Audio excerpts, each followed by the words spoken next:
안녕하십니까, 통박사 조병호입니다. 오늘은 헬라 제국과 유대 민족과의 관련된 이야기를 살펴보겠습니다. 제국과 제사장 나라, 이 제국과 제사장 나라는 한마디로 모든 민족을 기반으로 하고 있다라고 제가 이 강의 초두에 말씀드린 적이 있습니다.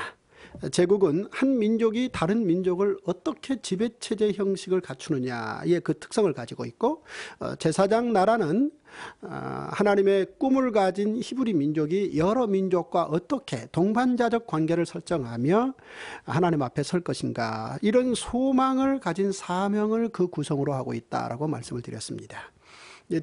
이 제국의 경영 키워드를 그러면 간단하게 보시면요, 이 아수르 제국은 민족의 경계를 허무는 것, 즉 혈통들을 섞어서 민족의 경계를 아예 허물고 아수르 민족의 월등함을 유지하는 방식으로 세계를 경영했다 라고 말씀드렸고요.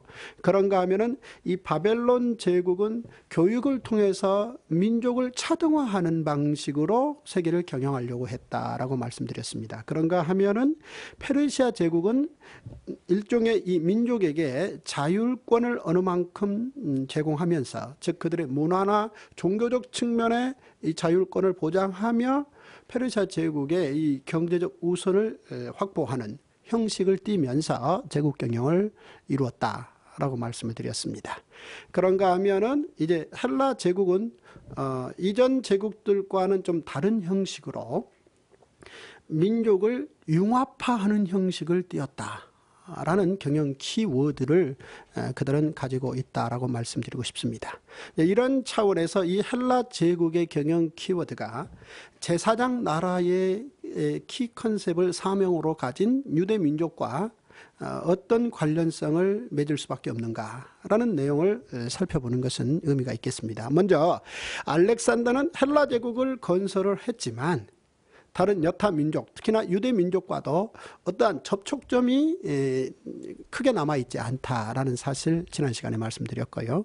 문제는 이제 알렉산더 사후 예루살렘을 다스리게 되는 이 헬라 제국의 두 왕조의 이 차별성이 어떻게 유대 민족과 관련성을 맺었는가의 이야기의 중심이겠습니다. 알렉산더가 죽고 그의 제국이 분할 통치되었다라고 말씀드렸고요. 먼저 이 예루살렘은 이집트를 중심으로 세웠던 프톨레마이오스 왕조가 알렉산더 사후 약 한 150여 년 가까이 예루살렘을 통치하는 형식을 띠었다. 즉 예루살렘 유다는 이집트의 지배를 받는 형식을 띠었다라는 이야기입니다. 그런데 그 전에 알렉산더는 어떤 헬라를 소망했는가, 먼저 이 부분을 살펴보겠습니다. 알렉산더는 불과 4만여 명의 마게도니아 병사들을 이끌고 페르시아 제국을 점령을 했다라고 말씀드렸지 않습니까? 그런데 페르시아 제국을 정복한 알렉산더는 놀랍게도 페르시아의 수도에 가서 마게도니아 병사들과 페르시아의 여인들이 결혼할 수 있도록 결혼 집례를 본인이 주도했다는 것입니다.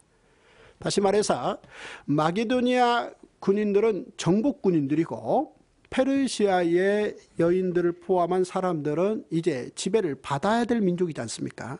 그럼에도 불구하고 알렉산더는 마게도니아 병사들과 페르시아 여인들을 대등하게 민족적 차별성 없이 이 결혼을 주도했다라는 사실입니다. 알렉산더의 생각 속에는 더 이상 마게도니아의 이 민족적 우위가 다른 민족을 지배하는 형식을 띈다라는 이전 제국들의 어떤 민족과의 관계 설정의 방식은 의미가 없다라고 파악했기 때문입니다. 사실 알렉산더는 마게도니아 민족인데 그 마게도니아는 오랫동안 그리스의 도시국가들로부터 야만인들이라고 상당한 무시를 당해왔더랬습니다.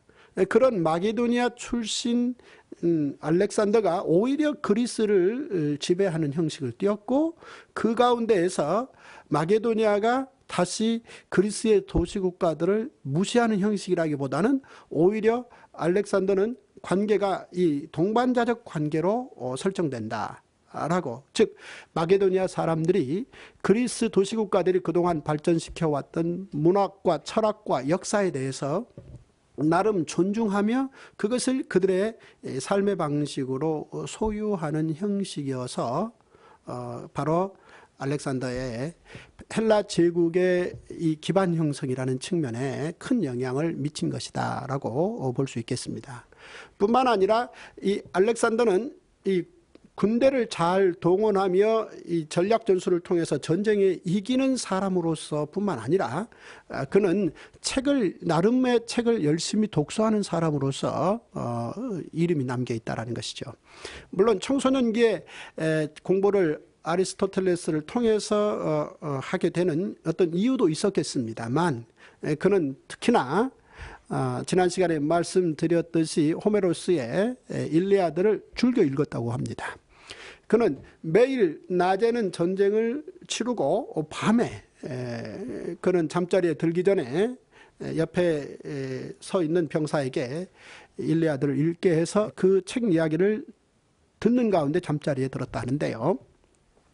하나의 일화입니다만 그가 페르시아의 수사성을 점령한 후 그곳에 널브러져 있는 수많은 그 보석함들 가운데 가장 보석이 잘 박혀있는 보석함을 찾아 골라서 그 안에 있는 보석을 꺼내놓고 오히려 호메로스의 일리아드 책을 그 보석함에 집어넣어서 가지고 다니는, 즉 알렉산더 생각에는 책이 보석이었다 라는 일화가 담겨 있습니다. 그만큼 이제 그는 나름의 책 읽기도 좋아했기 때문에 곳곳에 이 도서관을 세우고 또 많은 사람들이 그 책을 읽을 수 있도록 시도했다라는 측면이죠. 이런 여타한 생각들, 그리고 이런 일들을 주도하는 민족은 오히려 마게도니아 사람들이라기보다는 그리스 도시국가 디아스포라 그리스인들이었다 라는 측면이고, 이런 협력이 이루어졌다는 얘기입니다. 그래서 우리가 헬라 제국이라고 말할 때 헬레니즘을 말합니다. 헬레니즘은 쉽게 말씀드리면 이 그리스의 문화와 이 동방의 문화, 그 당시 이제 동방을 오리엔트라고 불렀으니까요. 이 오리엔트 문화를 묶어 놓은 거, 이것을 융합시켜 놓은 것을 헬레니즘이다라고 말하는데요. 좀 더 한 말씀만 더 드린다면, 이제 이 안에 들어가면은 이제 세계 동포주의, 코스모폴리타니즘이 있는 거죠. 그래서 온 세계가 민족적 경계라기보다는 큰 틀에서 하나의 동포이고 그 가운데 개인들의 이 존중함, 이런 것들을 우선시한다라는 내용을 헬레니즘의 골조로 담고 있다라고 말씀드릴 수 있겠습니다. 이런 사고가 기본적으로 알렉산더의 헬라 제국의 사고의 기반이었다는 것이죠. 이런 알렉산더의 생각은 그의 휘하에 장수들이 왕이 되고 헬라 제국을 분할 통치하는 가운데에서도 각기 나름의 특성을 지니고 그 생각들이 실행되어진다라는 이야기입니다. 우리는 바로 여기에서 유대 민족과 이 두 개의 헬라 제국이 어떻게 교차되면서 그 유대 민족을 다루는가라는 예를 통해서 헬라 제국과 유대 민족 관계 이야기를 살펴볼 수 있겠습니다. 말씀드린 대로 먼저 프톨레마이오스 왕조가 이집트에서 세워지고 난 후 두 번째 왕 프톨레미 2세라고 부르는데요. 이 프톨레미 2세가 알렉산드리아에 있는 도서관을 방문을 합니다. 방문한 후 도서관장에게 묻습니다. 지금 책이 몇 권이나 있느냐. 놀랍게도 알렉산드리아 도서관에 20만 권의 장서가 있다고 말합니다. 그러자 왕이 그 도서관장에게 꿈꾸자고 말합니다. 얼마나 당대에 더 많은 책을 모을 수 있겠느냐라고 말했을 때 한 30만 권은 더 모아서 50만 권까지 장서가 가능하겠습니다 라고 도서관장이 꿈을 말하자 왕이 흔쾌히 그 꿈을 같이 꾸자라고 동의했다는 얘기죠. 사실 지금 50만 권이면 아주 적은 장서 권수입니다만 그 당시 지금으로부터 약 한 2300여 년 전에 50만 권 장서라는 것은 그 꿈의 숫자라고 봐야 될 것입니다. 드디어 이런 꿈을 도서관장과 함께 꾸게 된 이 프톨레미 2세 왕이 이 꿈을 진행하려고 하는데, 한편 이 왕의 생각 속에 이 히브리 민족이 사용하고 있는 율법이죠. 일컬어 이제 모세 오경입니다. 토라라고도 말하지 않습니까? 창세기, 출애굽기, 레위기, 민수기, 신명기. 모세가 써놓은 이 5권의 책이 히브리어로 된 책이 복사되어서 복사본이 알렉산드리아 도서관에 있다는 것이죠. 그런데 바로 이 프톨레미 2세 왕은 바로 이 책을 번역을 해서 헬라어로 번역을 해서 도서관에 소장하고 싶고, 또 많은 사람들이 그 소장된 그 번역본을 읽을 수 있기를 희망했다는 것입니다. 이것은 그가 율법을 너무너무 사랑하고 믿고 그 율법의 신념대로 자기 삶을 헌신적으로 바치겠다는 그런 뜻이 아닙니다. 말씀드렸듯이 많은 책을 소장하고 그의 백성들이 그 책과 가까이 할 수 있도록 하는 것이 이 프톨레미 2세 왕의 나름대로의 국정의 하나의 꿈이었기 때문에 이제 그런 계획을 진행했겠지요. 자, 이런 계획이 도서관장과 합의하에 진행되는 그런 과정 속에서 왕의 친구가 왕을 방문을 했다고 합니다. 해서 왕의 친구가 왕에게 말합니다. 왕께서 이 모세 오경이라는 율법을 번역해서 도서관에 소장하려고 하는 그런 놀라운 꿈을 꾸셨다는데, 이 꿈을 진행하시기 전에 그렇다면 먼저 바로 그 히브리인들, 즉 유대인들이죠. 유대인들이 애굽에 많은 사람들이 노예화되어 있어 노예로 살고 있는데, 이들을 먼저 해방시켜서 그들 삶의 지역 예루살렘 유다로 돌려보낸 후 이런 일을 계속 진행하면 어떻겠느냐 라는 제안을 했다는 것입니다. 이 제안을 왕이 흔쾌히 받아들여서 그러자라고 결정을 하게 됩니다. 그런데 그 당시 유대인들이 이집트 인근의 노예로 살고 있는 사람들은 약 한 12만 명이었다고 합니다. 문제는 이들이 자유인들이 아니고 누군가에게 종속되어 있는 노예들인 거죠. 노예는 한마디로 주인의 재산 목록인지라 결국 왕은 그 12만 명의 이 종속되어 있는 그 종속 비용을 국고에서 다 보조해서 그들을 일단 해방을 시켜서 예루살렘으로 돌아갈 수 있도록 길을 텄다라는 이야기를 요세푸스라는 역사학자가 써놓고 있습니다. 어쨌든 이 율법 번역 과정에서 이 해방이 되어서 유대로 돌아가는 사람들, 유대인들이 있었다라는 이 이야기인데요. 그러면 어떻게 해서 이집트에 이렇게 많은 유대인들이 노예로 살게 되었는가라는 이야기는요, 거슬러 올라가 보면은 바벨론의 느부갓네살 왕이 예루살렘을 황폐화시키는 바로 그 상황에서 시작된다라고 봐야 되겠습니다. 바벨론의 느부갓네살 왕은 이미 바벨론의 제국 정책을 추진하는 과정에서 바벨론의 느부갓네살 왕은 바벨론의 제국주의 정책에 의해서 예루살렘의 유능한 사람들을 다 바벨론으로 끌어갔습니다.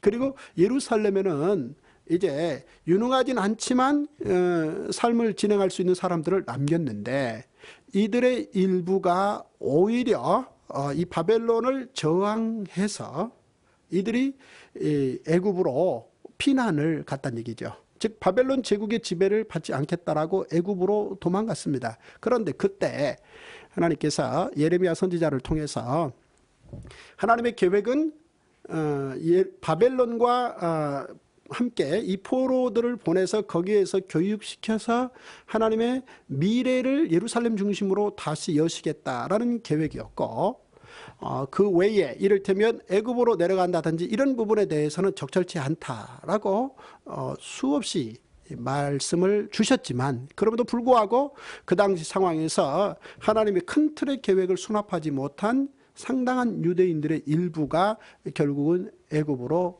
도망하고 말았다는 것이죠. 그 이후부터 이제 애굽에서 와서 오히려 노예로 살게 되는 그 긴 시간을 보냈다는 겁니다.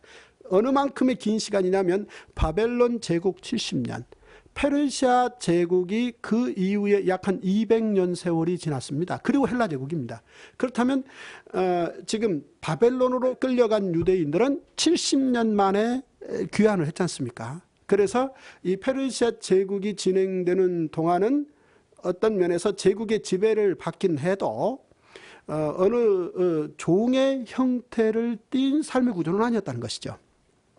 그런데 놀랍고 안타깝게도 애굽으로 도망 나온 대부분의 사람들은 바벨론 제국 내에 70년 종살이 한 것은 물론이요, 페르시아 제국에 200년 동안도 거의 종살을 했고, 지금 헬라 제국으로 바뀌어 있는 상황에서도 이들은 사실은 종살이를 하고 있는 상황이었다라는 이야기죠. 근데 다행히 율법 번역 과정에서 이들이 해방이 되고 예루살렘으로 돌아갈 수 있는 귀환의 길은 열렸다는 얘기입니다만, 또 한편 생각해 보면 프톨레미 2세 왕 입장에서 모세 오경을 번역을, 즉 히브리어를 헬라어로 번역해서 도서관에 소장하기 위해서 헬라어를 구사할 수 있고 히브리어를 유창하게 구사할 수 있는 사람들을 찾는데, 이미 이집트에 살고 있는 12만 명 가운데는 그런 사람들이 없었다는 얘기입니다.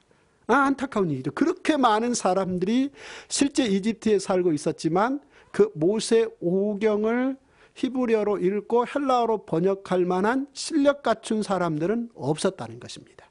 이런 상황에서 드디어 프톨레미 2세 이집트의 헬라 왕은 예루살렘으로 전가를 보냅니다. 예루살렘 성전으로 연락을 해서 예루살렘 성전을 책임지고 있는 대제사장에게 부탁을 합니다. 자신의 이 계획을 충분히 알리고 이 일을 도울 수 있는 학자들을 보내달라 해서 드디어 예루살렘에서 70명의 학자들을 이집트의 알렉산드리아로 파견을 하는 것이죠. 다시 말해서 이 70여 명의 이 학자들은 길게 보면, 큰 틀에서 보면은 이들은 바벨론으로 끌려가서 포로기에 포로 생활이라는 징계를 받았지만 율법 교육을 받고 페르시아 제국 기간에 그들이 월등하게 실력을 쌓아서 예루살렘을 복원하는데, 즉 에스라, 느헤미야 같은 월등한 실력자들이 바로 그 예루살렘을 만든 혜택의 후손들이라는 거죠. 따라서 하나님이 예레미야를 통해서 바벨론 포로를 통한 축복 이야기는 그냥 예레미야 당대 때 하나님께서 하시고 마신 말씀이 아니고 역사의 현실이 되었었다라는 것을 바로 이 프톨레미 왕조의 율법 번역 과정에서 다시 한번 극명하게 보여주는 예증이다라고 말씀드릴 수 있겠습니다. 결국 이렇게 되어서 70여 명이 예루살렘으로부터 알렉산드리아에 와서 이들이 율법을 번역했다고 합니다. 그런데 각자 70여 명이 모세 오경을 들고 히브리어를 헬라어로 다 번역을 한 후 한꺼번에 모여서 그것의 이 번역이 얼마만큼 정교했는가를 서로 확인했는데 놀랍게도 일치했다는 겁니다. 번역의 내용이 똑같다는 거죠. 그래서 이제 성령의 역사였다라는 말이 남아 있는 것이죠. 결국 성과를 거둔 이 프톨레미 2세 왕은 이렇게 해서 모세 오경을 헬라어로 번역해서 이집트의 알렉산드리아 도서관에 소장하게 되는 기쁨을 누리게 되었던 것이죠. 이 프톨레미 2세의 바로 이런 책 번역하는, 이를테면 토라를 헬라어로 번역하는 이런 작업은 결국은 큰 틀에서 보면은 헬라 제국의 융합 정책의 일환이었다라는 측면으로 볼 수 있겠습니다. 그런데 이렇게 프톨레마이오스 왕조에서 유다 예루살렘을 다스릴 적에는 비교적 일종의 그 여타 민족들의 문화를 존중하는 형식의 융합 정책을 폈다라고 볼 수 있겠는데요. 문제는 약 한 BC 200년경을 전후로 해서 유다 예루살렘의 지배권이 프톨레마이오스 왕조에서 셀레우코스 왕조로 바뀐다는 것입니다. 셀레우코스 왕조의 왕들은 이전에 프톨레마이오스 왕조의 예루살렘 지배 방식과는 다른 형식을 쥐었다는 거죠. 바로 이 셀레우코스 왕조의 안티오쿠스 4세라는 한 왕이 있는데요. 이 친구는 아주 극렬하게 알렉산더의 후계가 될 것을 스스로 선언하면서 알렉산더가 꿈꿨던 그런 모든 거대 제국의 통치권을 자신의 주도하에 진행시켜야 된다라는 강렬한 꿈을 그는 가지고 있었던 것입니다. 근데 문제는 이 꿈을 추진할 수 있는 조건이 받쳐주지 않고 있다는 것이죠. 이게 무슨 얘기입니까? 주변에 있는 나라들과 싸워서 이길 수 있는 힘은 있을 것입니다. 왜냐하면 이 셀레우쿠스 왕조는 페르시아의 그 전 제국의 송두리째 기반을 가지고 있는 왕국인지라 그들의 힘이 가장 강력했다고 봐야 됩니다. 그런데 문제는 그 당시 제2차 포에니 전쟁이 로마의 승리로 끝나가고 있었다는 얘기입니다. 물론 이제 다음 시간부터 로마 제국의 등장에 관련된 부분을 살펴보겠습니다만은 어쨌든 간단하게 여기서 살펴본다면 제1차 포에니 전쟁이 로마의 승리로 카르타고를 이겼고, 그리고 제2차 포에니 전쟁이 드디어 2차 전쟁의 영웅인 스키피오 아프리카누스가 카르타고를 이미 202년도 BC에 점령을 해서 드디어 로마의 지중해 해상권 장악이 어느 정도 충분히 결론이 난 상태라는 거죠. 이래서 이 지중해 중앙에서 이 세계 역사를 향한 이 변동의 이 파워가 계속해서 물결치고 있는 그런 와중에 바로 유다 예루살렘의 지배권이 셀루쿠스 왕조의 안티오쿠스 왕들 손으로 넘어갔다는 것입니다. 그런데 이런 상황에서 로마의 반응에 대해서 별로 달가워하지 않고 있었던 것이죠. 문제는 또 이 셀루쿠스 왕조와 로마 사이에 있는 그 그리스와 마게도니아 이 지역에서 또 문제가 발생했습니다. 다시 말해서 그리스의 도시국가들이 그동안 마게도니아의 지배를 받아오던 것에 대해서 항상 속으로 불만을 쌓아오다가 이들이 로마가 힘있게 반응을 하자 로마에게 도움을 요청합니다. 우리를 마게도니아 지배로부터 해방시켜 달라는 것이죠. 오랫동안 그리스 도시국가들의 그 문명에 대해서 나름의 부러움을 가지고 있던 로마는 힘이 생기자 그리스 도시국가들의 그 도움을 받아서 마게도니아를 정벌합니다. 그래서 안티고누스의 그 왕실은 무너지게 되고 일정 로마의 지배가 들어가므로 이 그리스의 도시국가들이 어느 정도 이제 독립을 취하게 되는 그런 형식을 띠게 되는 것이죠.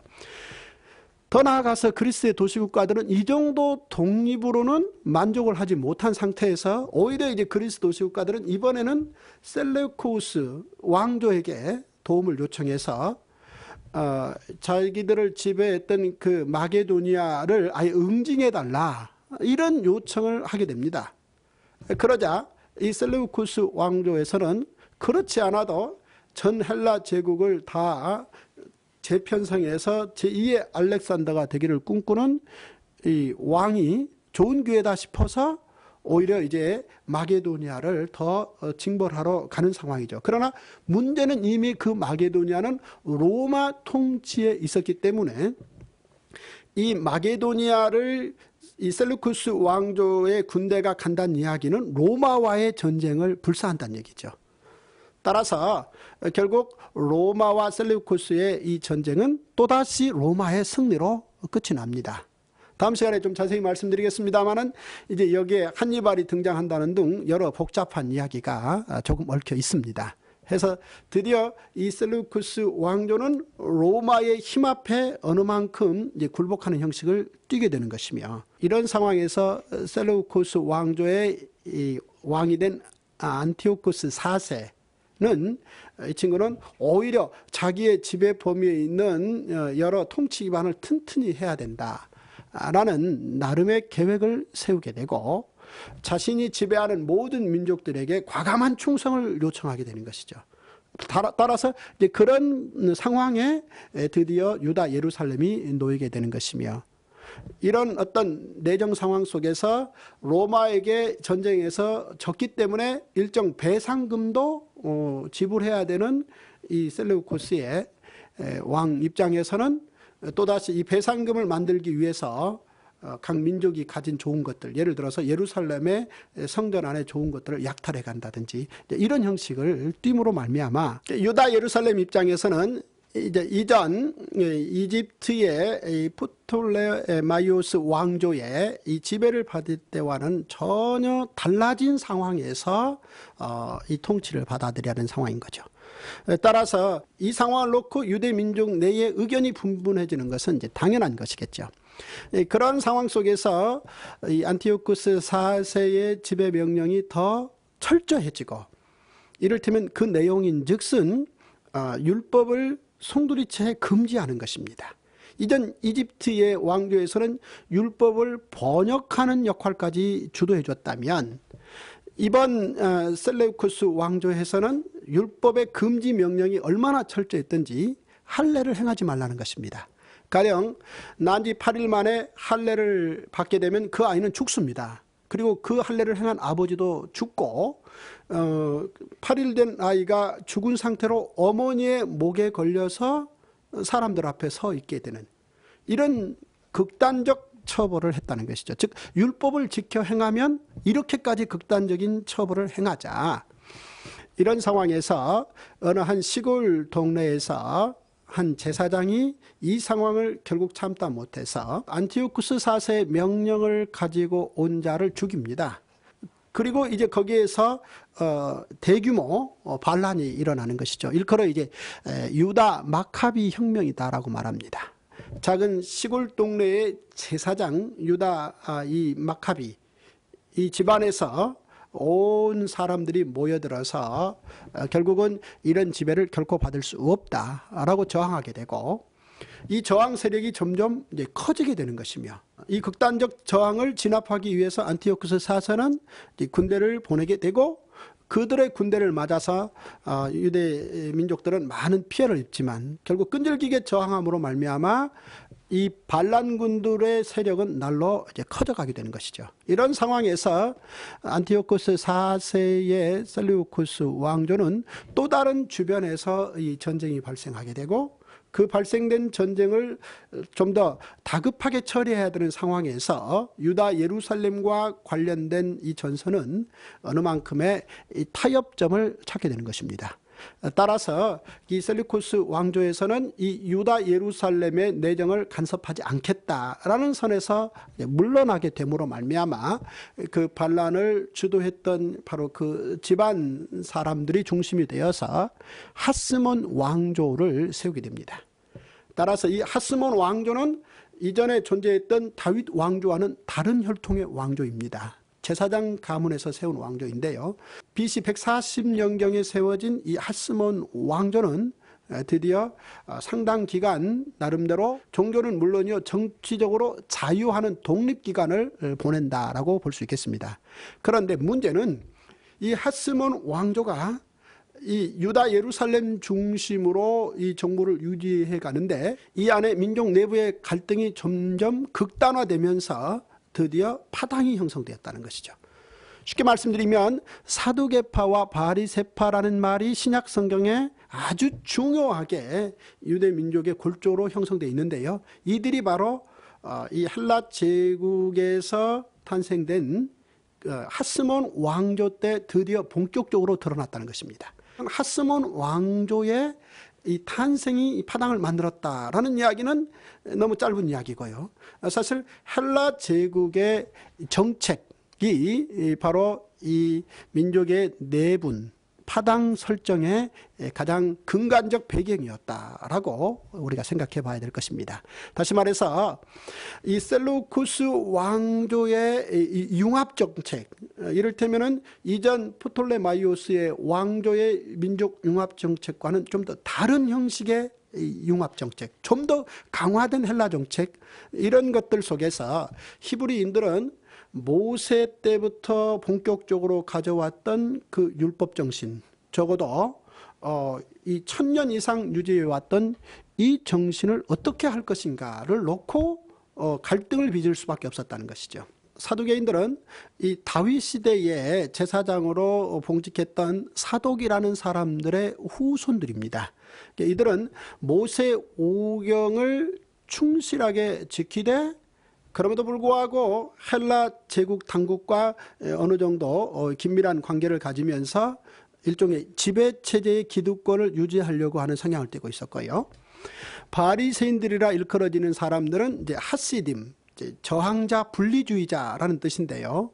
이들은 모세 오경은 물론이요, 그 다음에 이 예언서들 등등을 좀 더 잘 지키기를 원하는 사람들인데, 요는 사두개인들은 제사장 그룹이고 바리새인들은 그 당시 일종의 현실 생활에 충실한 상공업자들이었다는 것입니다.